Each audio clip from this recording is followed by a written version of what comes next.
call the meeting to order.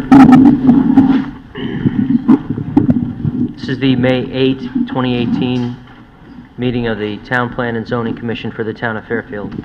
First item on the agenda are bills and communications, the meeting minutes from April 24, 2018. Motion to approve by Commissioner Francis. Second by Commissioner Noonan. Mr. Chairman, you just need to announce who's sitting for Mr. Meyer. I apologize. Thank you very much. So we have Commissioner Meyer, who's absent this evening, and Commissioner Elliott, you are up to sit in his place. Okay? Excellent. And you were present at the last meeting, so you're good to vote on all items. All right. So we have a motion to approve the agenda by Commissioner Francis, second by Commissioner Noonan. Any comments? I reviewed it. I didn't see any need for changes. Good. All in favor signify by saying aye. Aye. Aye. Any opposed? Abstentions? Okay, the minutes are adopted unanimously. Next item is a planning update from our beloved staff. Hi, just to let people at home know who I am. I'm Emmeline Harrigan. I'm the Assistant Planning Director, and we're pleased that we have selected a consultant for the Transit-Oriented Development Study, which we've discussed in the past. And so we'll be working with Goody Clancy. We're in the final stages of finalizing the contract with them, and so we included in your packet for this meeting an overview of their Schedule A to their contract, which includes the tasks that they are going to complete for us, as well as the public hearings, which they are also going to provide. And I think probably the easiest way to kind of discuss this and to try to get a little bit of feedback based on how you feel about it. The interview panel included Jim, myself, Matt Fulda from MetroCog, as well as Mark Barnhard, who was able to get the grant for the TOD study for us. And so what they're going to complete are 7 tasks, the first of which is engagement. It's really nice to have a consultant doing the outreach and engagement, interviewing stakeholders. As part of this, what we also liked is that they're going to do walking tours of both downtown and the area surrounding the Metro Center train station. Also, of course, the public workshops, and then also provide materials to us to provide to you updates in terms of the meeting. So I don't know if you have this. Yeah. So for everyone here, in our excerpt here, it's actually page 2.5. It's the and we can 1, forward 2, that to 3, anybody 4, who 5, needs it 6, as well. Right? And then it's the 6th slide, which has the schedule on it. And then the second significant task that they're going to complete for us is a market analysis. Obviously, since the Commerce Drive study was completed, the parcel has largely sat empty, in part due to market feasibility reasons. So it was a very important component to the contract for them to hire someone who could do the market feasibility study to figure out, you know, what could go here, what's economically feasible. And then also the development potential analysis for certain sites that would be in both the downtown area as well as the Metro Center area.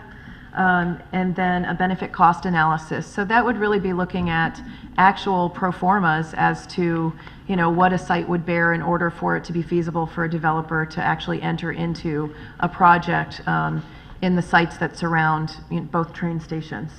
And then looking at our current zoning to see whether or not our zoning supports those projects actually being able to be constructed, whether we need to make slight modifications to our zoning regulations, whether it be density or whether it be building envelope or mixture in terms of, you know, is our residential mixture too low in certain areas in terms of percentage, to figure out, you know, whether we should update our zoning regulations to help attract development around the downtown train station as well as Metro Center. And then they'll create a draft plan and then they'll, of course, finalize that plan. Along the way, there will be 5 public meetings, the first of which, using the Commerce Drive plan as kind of a basis, is to really kind of get a sense for, you know, what people want to see in both the Metro Center area and downtown.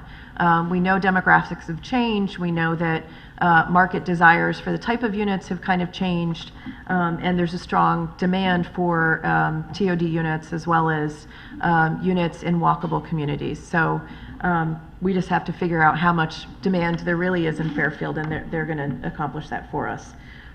Secondly, so the kickoff meeting is really one to kind of familiarize, I think, Fairfield with kind of looking at the developments that we've been lucky enough to recently have come before the board, and help kind of add to the vitality of both of these train station areas and kind of build on what the community wants to see in both those areas. And then secondly, And that's around April of 2017. well, all of this is going to, I was going to get to that finally to May, kind of talk or about the through schedule, April now, because yeah. it's likely that the work is going to be pushed off by about 2 months because we're already in May. So really what we're looking at is finalizing the contract, taking any input that you have in terms of the attachment A for the contract. You know, do the tasks align with, I think, what we originally spoke about when we did our initial plan of conservation and development meeting, and we talked about transit-oriented development. And does some of the meetings align with what I think our hopes were in terms of the outreach that they'd be able to perform for us? So the second public meeting, in between the first meeting and the second meeting, they're going to be doing some of their market analysis. And the second public workshop is to talk about some of that market analysis in terms of both Metro Center and downtown, which are very different areas. So we suspect that some of the findings are going to be slightly different. And then the third meeting or workshop is to talk about our land use policies, to talk about the projects that are truly feasible. So that's where they're going to get into some of those benefit cost analysis in terms of, you know, what's a real feasible project given the profit that developers need to make in order to make these projects work and pencil out. So that'll be part of meeting number 3.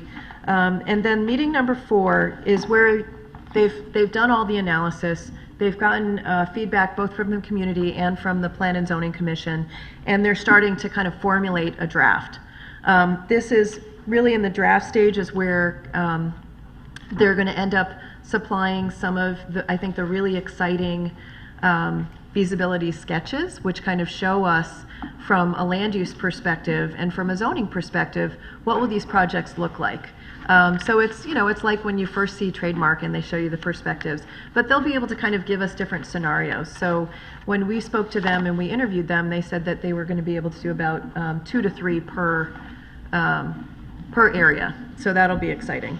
And then the last public meeting will be as they really get to finalize the TOD plan. So that's how it coincides with the tasks and the timeline. Keep in mind that everything's going to shift by about 2 months. But we're very excited, and we'd love to get your reactions in terms of the materials, whether you feel it aligns with, I think, some of our expectations when we went out to, with the RFP for a consultant. So. Excellent. Well, thanks. Thank you very much. Yep. Commissioner Francis. Question, is the downtown one study going to go as far as Fairpreen, the former Fairpreen site? Yes. Okay. And somewhere here, I can't find it right now, but I read that they might hold the meetings the night after our TPZ meeting. We'll have to coordinate that, the workflow of this commission. Obviously, you guys are going to be key components to providing feedback. What part of this public outreach is going to gauge what the public wants to see in those areas, as well as what you folks would like to see. So that's all part of it. They're going to do a market analysis, but what the community wants and what there might be an appetite for is really going to drive the design parameters at the end of the day, which is the ultimate decision that you folks are going to have is, you know, how much is too much, or you know, and what, you know, what order of magnitude is the community comfortable with, and that's the importance of getting a robust outreach to get that feedback, to give you a comfort level on what you think the community is interested in pursuing. Right, and I think that that is the significance of the public meetings. Yes. As public forums to solicit public It's input. well-structured. As public hearings, to get the kind of feedback of what folks, their reactions to the market research and the recommendations as It to was, and I will what say, might be going you forward. know, the work plan that they've laid out is what I think attracted us, the jury, if you will, the four of us that reviewed this were unanimous in the top choice, and I think in large measure because, not only because these folks are very impressive, and I'm sure you'll come to know them and be happy with them, but we thought their work plan was right on point with what we were looking for. I have to correct myself. I meant Excite. Are you going that far? Yes, Okay. yes, You I'm sorry. probably- you probably that's- knew what That's what I thought, yeah. that's what I thought you meant, so, yes. Yeah. Since Fairpreen's a little bit developed. And so, just so that everybody also understands, that this was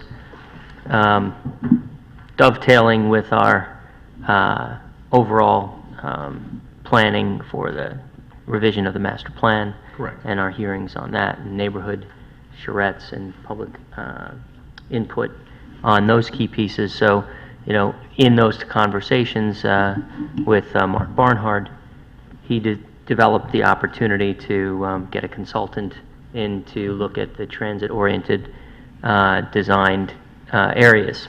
So, having two of those really in our town, we're able to leverage that study in conjunction with our revision to the master plan and our workflow there. And we will be coordinating with you as we go to set those dates, when those public meetings will be, so that you guys are available to participate fully in that. Right. And do you expect that to be like in this setting, or down at like Fairfield Museum or something I like think it'll be a that? combination. I wouldn't expect this room, perhaps, but I hope not. we'll talk about that. There may be some venues within the study areas that might make sense, but Right. that's part of what we'll be talking about with the consultants to see what Okay. the best venues for that Yeah. would be. I think it would be important also to move those around town a little bit, right? So Yep. that they're not all taking place, down by the beach or over here or else, And I think that was our hope as well. Yeah, good. All right. Does anyone else have any questions or comments about this? Including anyone? Okay. All right. Well, thank you very much. Mr. Chair, if we could just, second on the memo was to remind the commission that there will be a discussion about housing that's being hosted by the Fairfield Senior Advocates on May 23rd. For members of the public who might be interested, we also have flyers here, and we'll have those at the Town Plan and Zoning Office. But we hope that you can attend that as well. We think it'll be a nice kind of launching off point to discuss housing in relationship to the plan of conservation and development as well, in terms of changing needs for our community. So we hope that you can make it. Yep. And for members of the public, it's Wednesday, May 23rd, from 7 to 9 p.m. Fairfield Board of Education Conference Room, 501 Kings Highway East, second floor. And Mr. Wendt and Ms. Harrigan are going to be there. Going to be in the spotlight, along with Mark Barnhart and a whole cadre of other speakers. Yeah, this group has put a panel discussion together to just talk about the general issue of changing needs in housing. They were kind enough to ask us to be involved in that because it dovetails nicely with the work that we're doing overall. So Right. we're happy to be part of that. That's good, and we'll get some feedback here too to inform our overall Exactly. policy and planning. So that's great. Thanks very much. Up to you. So moving along, next item is 5060 Congress Street, request of Attorney John Fallon for a 5-year extension of a subdivision approval to July 25, and I can't believe I'm saying 2023. Yep. This was a two-lot subdivision approved in July of 2013. It's just a frontage lot, there were no road improvements required. They haven't sold the lot yet, and the only really improvements that were necessary were those drainage improvements that go along with construction of a house. They haven't sold the lot yet, so I don't see any reason not to approve this extension. Right, and it's as of right. Yes, sir. Okay. Very good. Motion to approve by Commissioner Noonan, second by Commissioner McAleese. Any comments? Of right, based on staff comments, I'm grant the motion and the request. Okay, of right, based on staff comments. Thanks. Anyone else? Okay, all in favor signify by saying aye. Aye. Any opposed? Abstentions? The request is granted unanimously. Next is old business, 1073 North Benson Road, special exception application of Fairfield University pertaining to a 4-story lounge addition to an existing dormitory in the AA zone. Okay, this is a proposal for 4-story lounge addition to Campion Hall that was heard at our last meeting. The ground floor of this lounge is just under 1,300 square feet, and there are 3 floors above that, varying in size between 350 and 500 feet each. They're just looking to provide better space within their existing dormitory. The relevant standards for a special exception application you've heard before, and they are as follows: is the location, type, character, size, and use of the buildings in harmony with and conform to the appropriate and orderly development of the town and neighborhood. 2, is the nature of the location of the use of buildings or structures such that there is adequate access for fire protection. 3, are the street serving the proposed use adequate to carry prospective traffic with provisions made for entering, leaving the property without creating undue hazard or congestion. And 4, is the proposed use in compliance with the plan for conservation and development.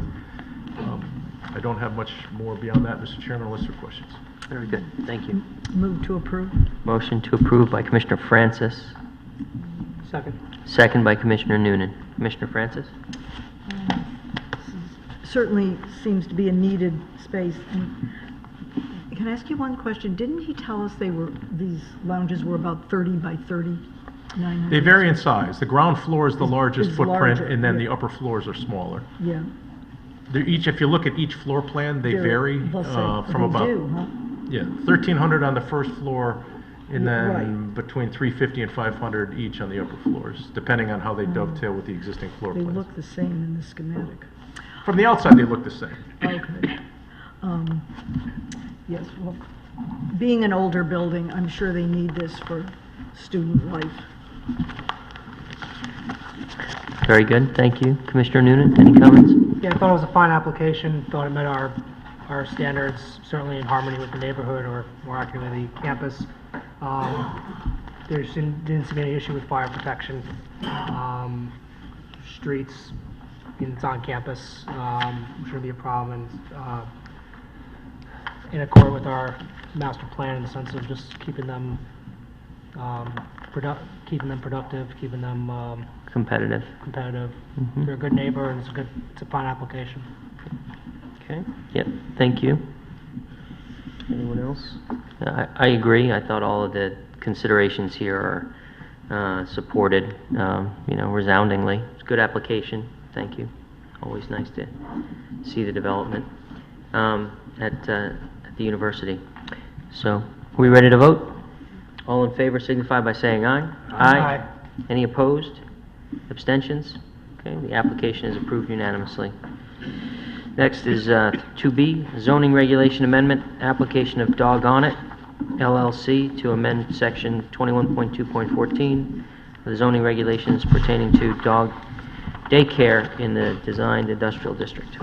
Okay, this applicant seeks to amend the regulations to permit dog daycare uses in the designed industrial district.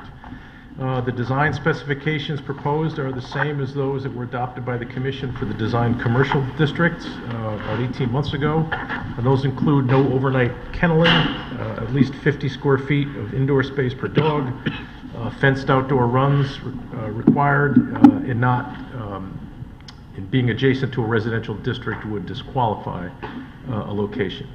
The considerations for a regulation amendment are similar to that for a zone change. is the proposed consistent with the plan of conservation development? 2, does time, experience, and responsible planning for contemporary or future conditions reasonably indicate the need for the proposed regulation? 3, has it been demonstrated that the proposed use is warranted and would serve the general health, welfare, and safety of the town? 4, does the proposed amendment promote a level of development that would serve to protect the property values in the neighborhood and enhance the community? And 5, would the proposed amendment permit a level of development that would increase undue traffic congestion? There is a companion application to this that we'll discuss later, but that's the gist of the regulation proposal. Very good. Thank you. Motion to approve by Commissioner Corcoran? Yes. Okay. Second. Second by Commissioner Noonan. Commissioner Corcoran, you want to lead off? I don't see any downside to this application, and it serves to promote the creation of a new business in town. So that's why I'm in favor of it. Okay, very good. Commissioner Noonan, anything? This dovetails off of a similar amendment we made with respect to the design commercial district. Correct. Same language, same conditions. I don't know why we would prevent it from being in the design industrial district. To me, it met the considerations for a regulation Right. amendment, if just simply because it dovetails off something we did a few months ago.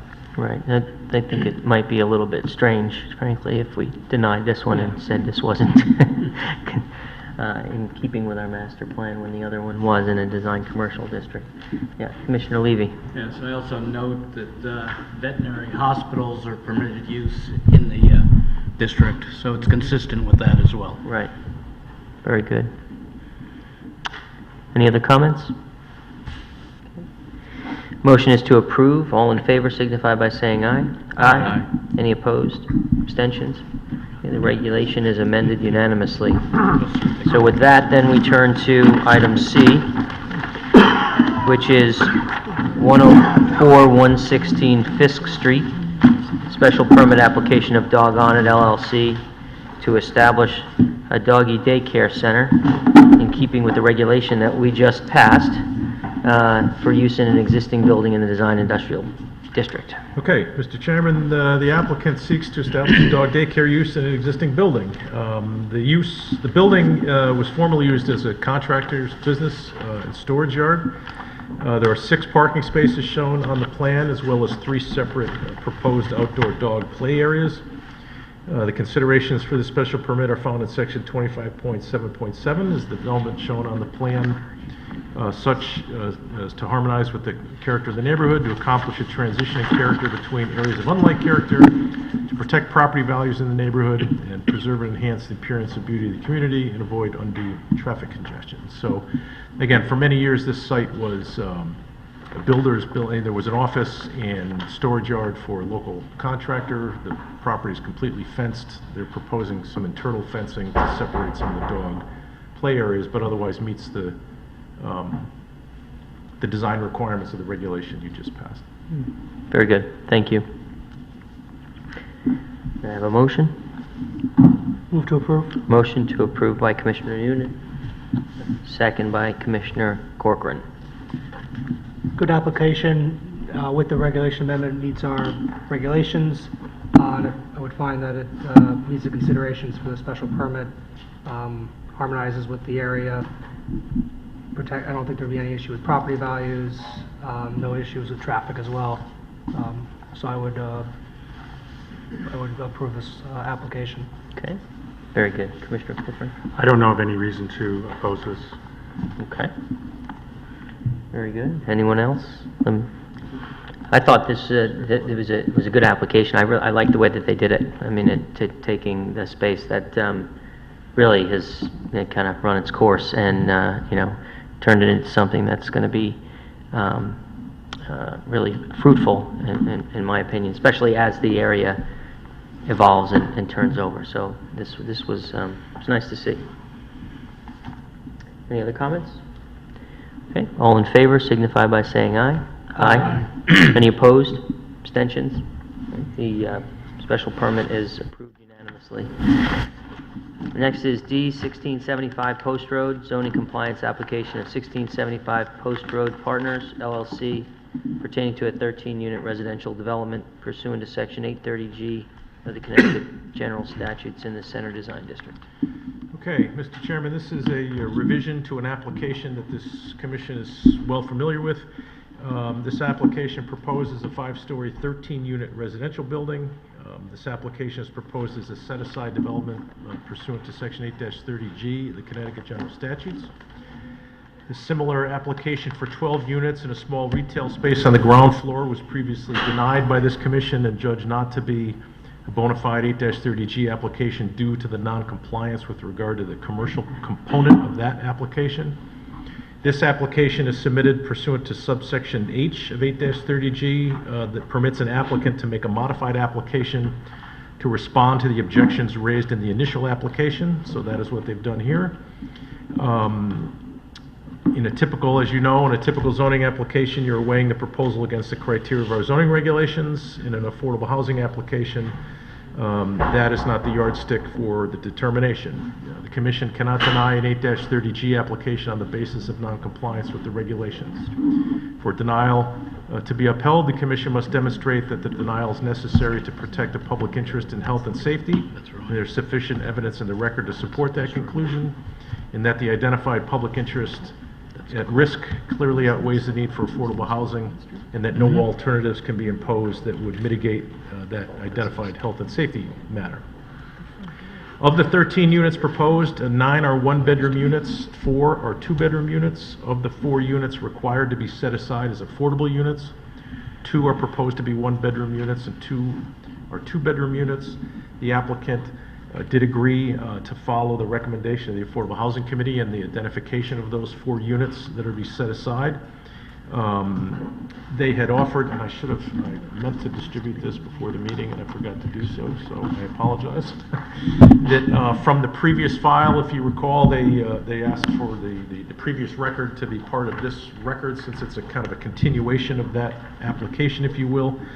This was the letter that was offered in conjunction with that first application to confirm that the adjacent property owner will authorize the access and parking easement required to implement the proposed site plan that they have, and also stipulate to the installation of fire sprinkler system in that adjacent building, which was the requirement for the fire department to get their approval. And so there's an email in there from the previous application from the fire department, as well as the letter confirming the access agreement in there. So should the commission move forward to approve this application, I would recommend conditions of, number 1, recording that access easement as discussed in that letter, in obtaining the sprinkler permit prior for that adjacent building prior to the issuance of the building permit for this building, and that the fire department approval of that installation prior to a certificate of occupancy.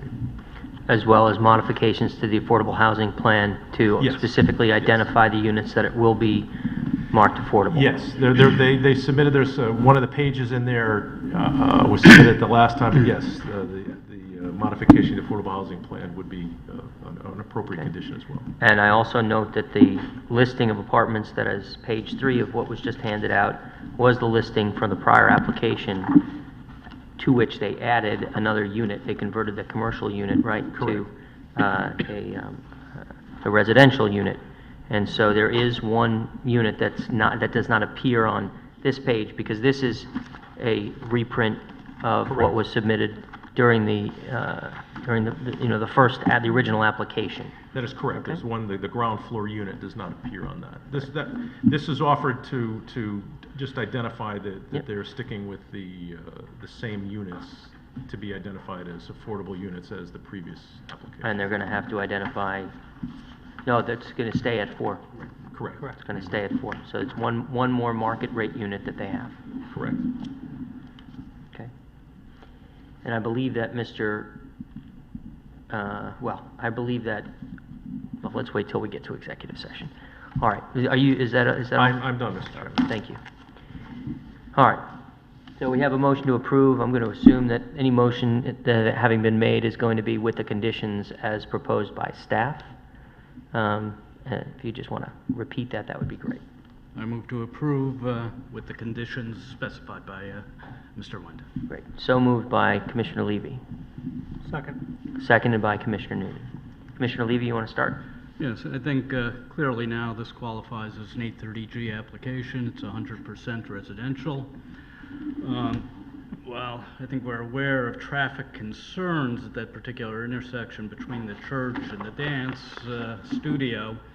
My recollection of the evidence on from the traffic consultant was that this would not have a material impact or any significant impact based upon the hours when people would be coming and going. So I don't see any major traffic concerns there. I'm not aware of any compelling, public health issue which would militate against this application.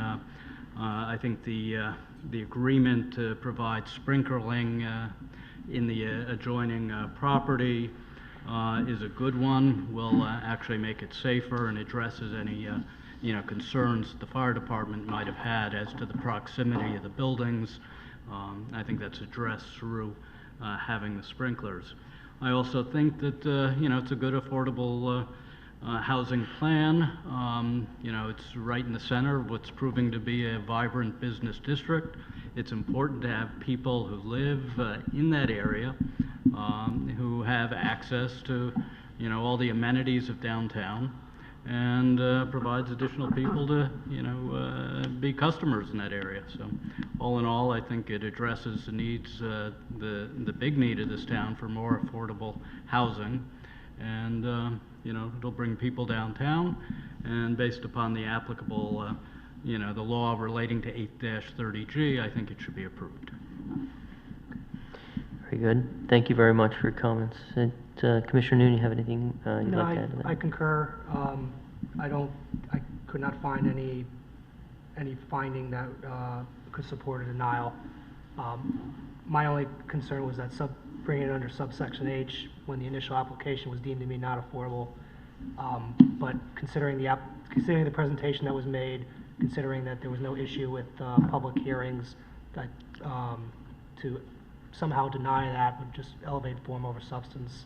I think we have a very clear and full understanding of this application, and again, finding no reason to deny it based on the standards that we have in front of us. Right, and I mean, I think it bears talking about that a little bit.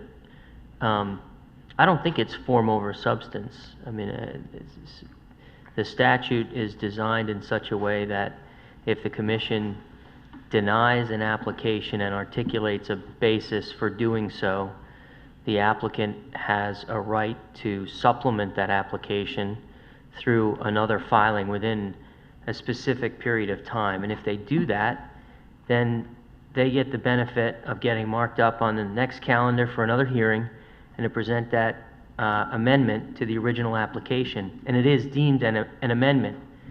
And the earlier hearing and all of that evidence is part of the same record.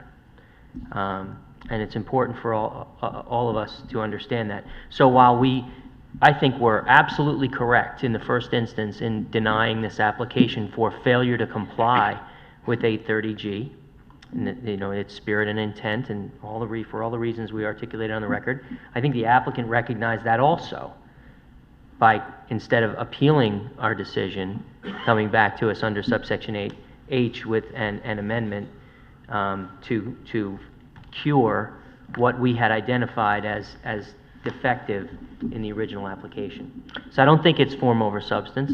And having done that, we've got a letter in the file from the fire chief, McCarthy, who says that their plan is safe. We had a study from traffic that says, yes, this is going to be an inconvenience, and we heard from neighbors. There's going to be tie-ups. There's a delay at that light.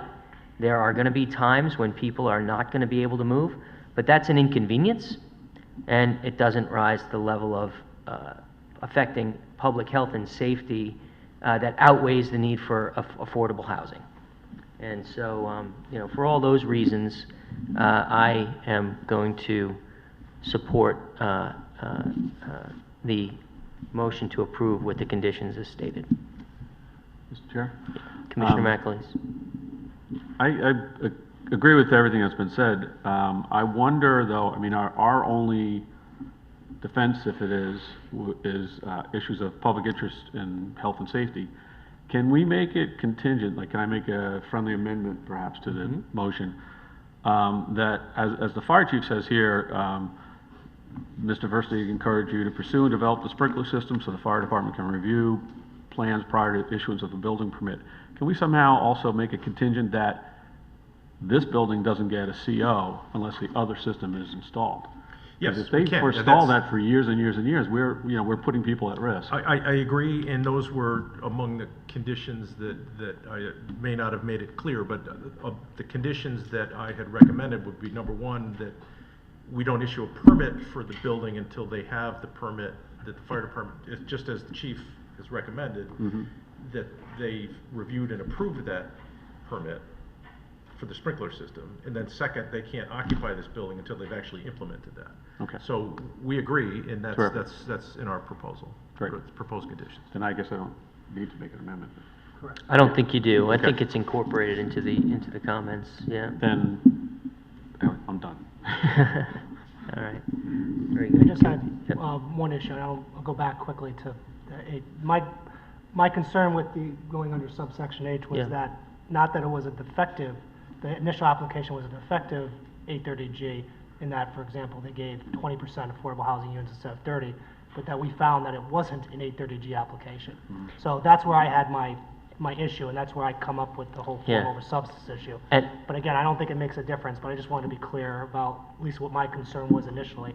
I wasn't able to do any research on the matter, so I really can't Yeah. go more farther than that. And I understand that.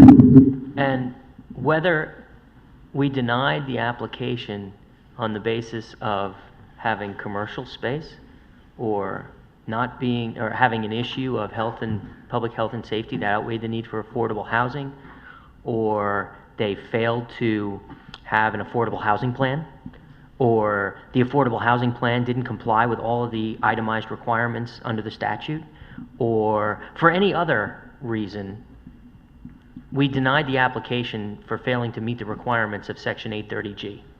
And in that event, subsection H entitles the applicant to amend the application within a certain period of time to cure the reasons Okay. that we denied it. And so, to me, it's any one of those things. And, right? Okay. Commissioner Levy? I would just add that had the petitioner appealed, we might have found out that it was a valid 830G. But rather than incurring the expense and time and so forth, they amended it, so much the better, and I'm Yeah, I pleased that they disagree did. with that. I disagree because we all voted, to deny the original application for not meeting the requirements because All of us. okay, so it is what it is. Exactly. I wish they did appeal. Would have liked to see what happened. Well, that would have been nice to have Yeah. established some law there, but they didn't. In any event. Commissioner Corcoran? So I just want to personally comment that I feel this building is out of scale with the rest of the downtown area. It's not a reason for denial, but I still feel that it's too big a building.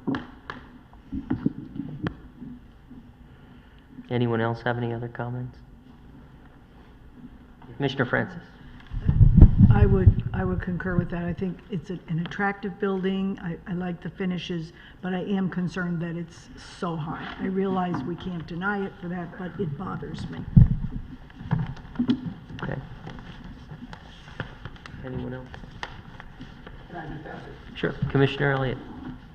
Because I get to talk. Yeah. Take advantage of it. Yeah, man. right, exactly. This thing's working? Is this on? Yeah, right. My question's about the parking, just to establish that there is an easement with the church. I mean, that's established in the record, and that's not something that we're gonna find out is an issue down the line. There's not an easement presently. Okay. But what the letter provides is that adjacent owner, who's also a principal in this application, agrees to establish that easement. So that would be part of the condition, another that that condition. easement gets recorded and memorialized before they can move forward. Okay. And that's separate from the church's parking, too? right? It is. Okay.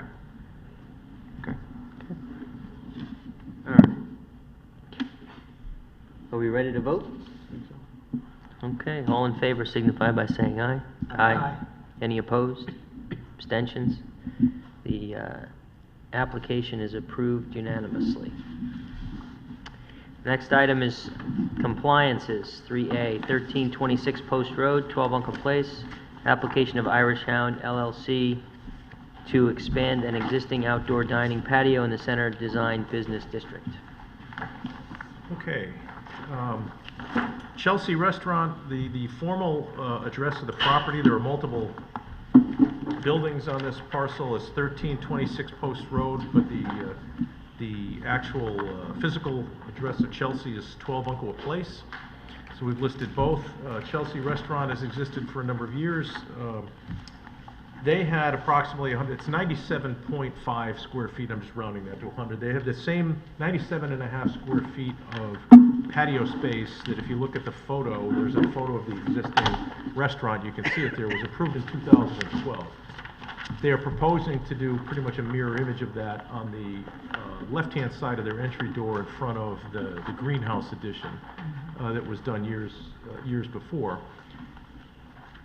In 2012, they received a variance for that initial patio prior to the modification of the regulations to allow the first 150 feet of patio not to require any additional parking.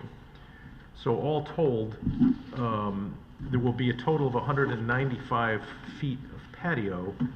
If we back out the 150 feet that does not require parking under the current regulations, that leaves 45 additional square feet that would require 2 parking spaces beyond what they presently have. The variance that was granted in 2012 was for 3 parking spaces, so it's my opinion that that 45 square feet is covered by that previous variance that was granted in 2012. And that variance was applied for, like I said, because it predated the regulation that subsequently allowed the first 150 feet to count without parking. So it's kind of a similar part of this. The other thing I will note is a portion of this patio is in the public right-of-way, and similar to the first application, it will ultimately require an amendment to the lease agreement with the town of Fairfield. Should this be approved, that will be a next step for them, is to finalize that lease. We have confirmation through Mr. Barnhart's office and the First Selectman's office that the town is willing to engage in that endeavor, but pending the review of this commission. So that is all I have. Very good. Unless there's any questions. Yep, thank you very much. Oh, I'm sorry. And the standard, this would be subject to the standard conditions that the present patio is, annual recertification, furniture being removed in the off-season, and the similar conditions for all outdoor dining. We'd add it to the list. Yeah. Okay. Okay. Can I have a motion? Wow. Move to approve. Commissioner Levy moves to approve. Second by Commissioner Corcoran. Commissioner Levy? Yeah, I think it'll be a nice addition to the restaurant. Okay. Commissioner Corcoran, anything to add? I don't see any problem with this. Interesting. Commissioner McAleese? I like the application, but I just want to wrap my head around the parking, because I guess I don't understand what's going on. Okay. It's a It tricky looked like one. the variance they got for the 3 parking spaces in 2000, or before 2012, was for the restaurant, before any sidewalk stuff went in, right? No, it was just for the 3 parking space variance was just for the patio permit that was approved in 2012. Okay. Right. So, I mean, if you really want to talk about form over substance, you can look at it the way I'm thinking about it, which is that, Maybe you can help clarify, because I'm confused. which is that the variance, if they want to do this way, that the variance was for the original 98 square feet, for which they were required to have 3 parking spaces. And that is, it's what would otherwise be a pre-existing nonconformity, and they're not touching it.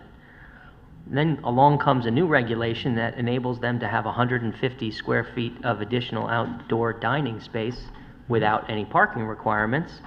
And now here they have some extra space, and they're availing themselves of that now with this 98 additional square feet of outdoor dining space, which under our existing regulations today does not require any parking spaces.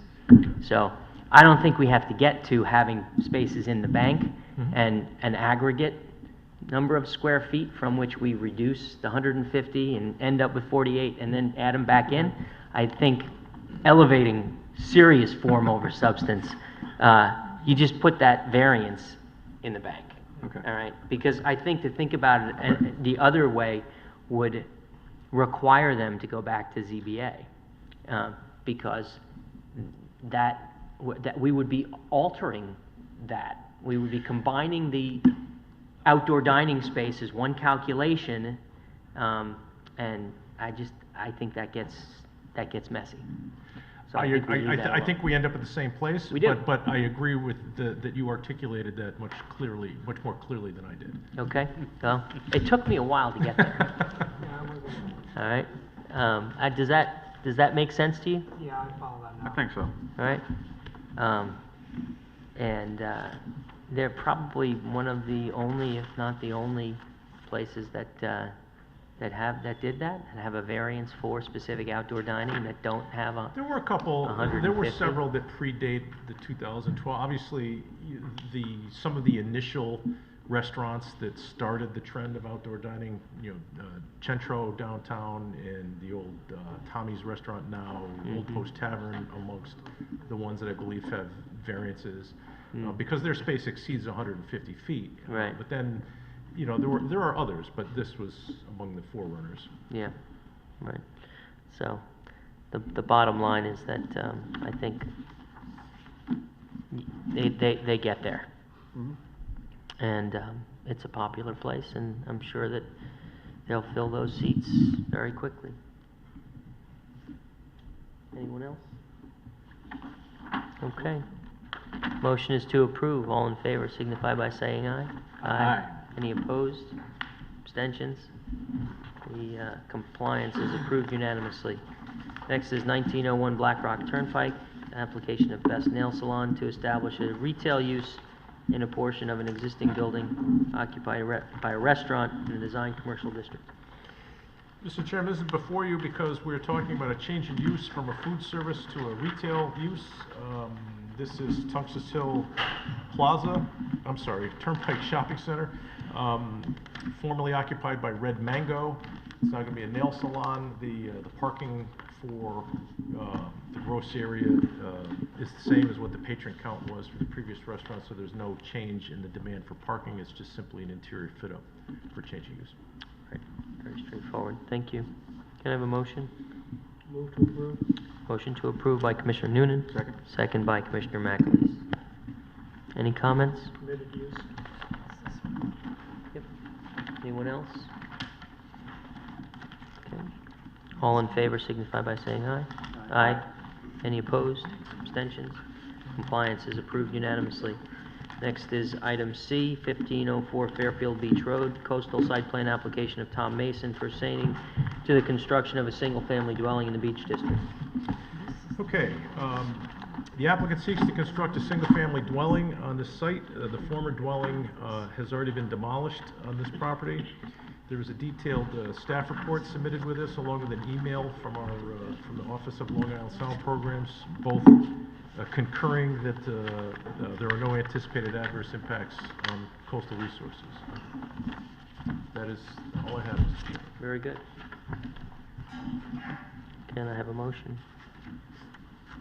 Move to approve.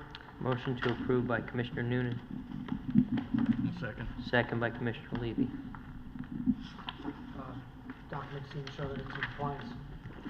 Commissioner Levy? Yeah, it's in compliance. Same. I agree. Anyone else? Commissioner Corcoran? I have a couple questions on the plans. Okay. On the second page, the orientation at the top right, it shows the property as being on Long Island Sound. Is it in fact on the other side of the street? It is. It's on the creek side of Fairfield Beach Road. And also just, I don't know how important it is, but the cross-section that's on page A101, I can't follow how And we talked about this earlier. I can't follow how the drawings are, what they represent. Well, I will say, typically, the cross-section's offered to demonstrate compliance with the height calculation. So I think it's offered more to show the relationship and how the calculation of building height was done here. If there are questions about some of the interior partitions within the cross-section, as I understood. Like why that's there's the question. random doors? Yeah. Yeah, I mean, the other, on the other floors, they work. Yeah. Connected, but this on the bedroom floor, it's not clear. So doesn't are make these, sense. are these, like, maintained by the town as a record of what's built? They ultimately have to supply a set of construction drawings to the building department when they get their building permit. I think the floor plan is representative of what they're anticipating. If there's questions about door openings in the cross-section, again, I'd have to take a closer look at that to see if it lines up or not, but the main reason it's shown here is to show compliance with the way height is calculated. At least We're on not that so page. much concerned about the details within the rooms as we are with the overall, making sure that the attic height, for example, is less than 7 feet to the underside of the rig, and that they've calculated the height in accordance with their rigs. In addition to our review, the building department will review the Yes. plans. Yeah, I mean, the reason these are before us is for the compliance with the CAM, Coastal Area Management Review, which ultimately looks at things other than those details in the plans Right. to conclude, as our report does here, that there are no substantial impacts on the coastal area resources. Mr. Chair? But your comments are well taken, and hopefully staff will bring those over to, well, somebody will make the building department aware of that, or at least the applicant, that they need to look at their plans and make sure they're in good order before they seek a building permit. Commissioner McLeish? Yeah, and if I could just add to that, I agree with Commissioner Corcoran.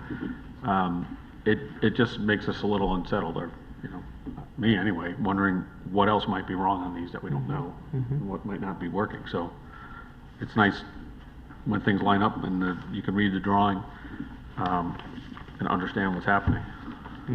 But staff says it's okay with the height and all that, and so I'm okay with it. If I might make a comment Yep. as well, oftentimes with single-family house plans, there might be alterations between when you see them for the purposes that they're before this board versus when the building permit is issued. As long as this remains a single-family home, the floor plans can change.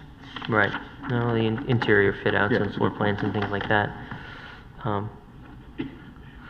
So, I mean, I think the conclusion here is that these details are really not in the purview of our scope of review at this point, but it would be, I think, important that staff let the applicant know. I appreciate the comments. We'll bring it to the applicant's attention, but it's not, I agree with what the chairman just said. Yep.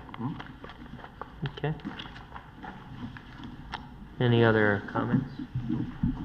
Okay, motion is to approve. All in favor signify by saying aye. Aye. Any opposed? Abstentions?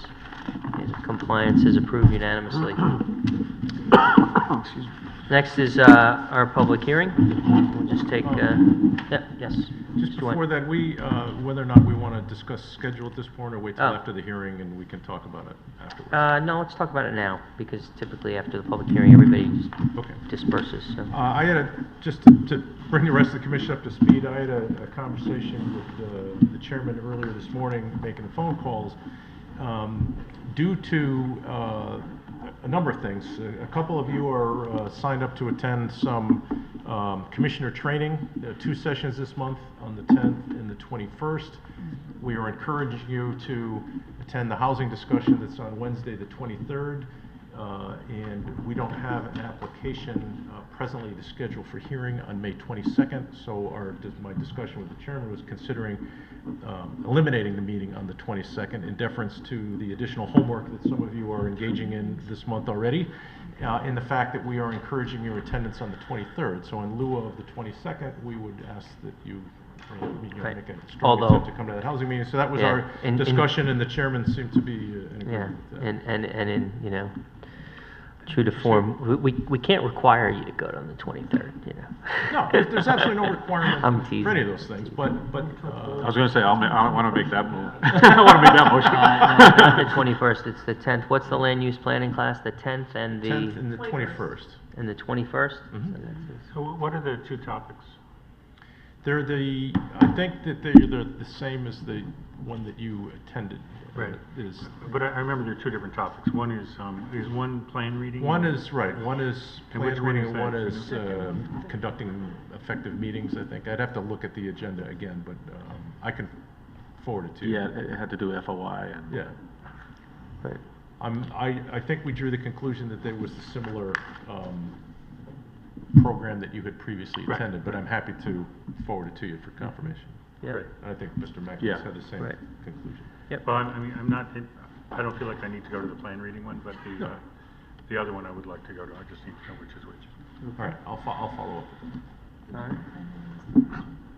Good. So the items, there would be a couple of items on the agenda for May 22 that we would just kick over to the first meeting in June.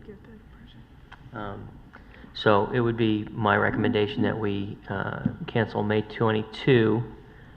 Do we need to move to add an item to the agenda and then move to, you know, have a... No, I don't think you need to formally vote. I think by Okay. affirmation, you have the authority to make that decision. You don't have to formally vote. Very good. If it's a sense of this commission. The sense of the body. So does anyone object to canceling the meeting on May 22? If now, speak now or forever hold your peace. Do we have work that needs to be done? We have no work that needs to be done that can't be pushed to the next first It's not meeting gonna in affect June. anybody's schedule. It's not gonna affect any applicant's schedule. We're not under any time deadline to make a decision on any of those pending applications. Terrific. Okay. And we recognize that everybody wants their stuff done yesterday, Right. but that is my recommendation. All right? Yep. Anybody? Very good. The only other thing I will say, and I'm not looking for an answer now, but we are, again, approaching rapidly the summer season, so if you know at present, if you have travel plans that will take you away from one of our scheduled meetings, it would be helpful for us to know sooner rather than later, so we don't end up with a non-quorum situation. So if you'd all would check your calendars and forward me an email at some point to let us know when you might not be available during the summer. So that's all I'll add. Okay. Okay. Very good. Thank you. 3-minute recess, take a second. Very good. Take a 5-minute break. What?